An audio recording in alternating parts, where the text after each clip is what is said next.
What would you do, or what would you advise applicants to do if they were rejected from round one applications and they're debating about what should they do with round two applications? So, Linda, that's a great question because every year I run into this situation where maybe they went alone in round one, didn't use any kind of counseling, coaching, advice, consulting that we offer, and they come to me and want to know what they should do. So the first thing that we'll do is gather some data. So the data that we want to gather is we want to assess the application. Okay.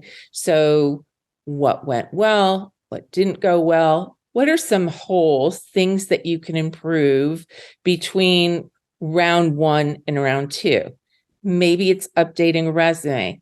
Maybe it's being more clear about goals. Maybe it's being more clear about answering the prompt.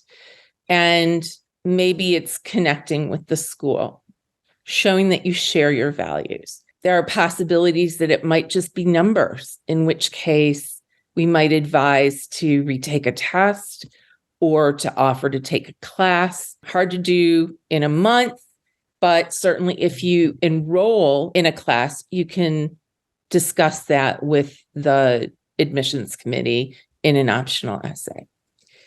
The second thing we do after the assessment and figuring out what we can do between now and January is try to figure out how to highlight the strengths and mitigate the weaknesses.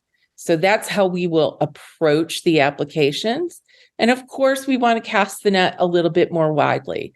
Are there schools out there that would still allow this candidate to achieve their goals without there being another issue, right? If you're only looking at rankings, you might not be finding the school that's best suited for you.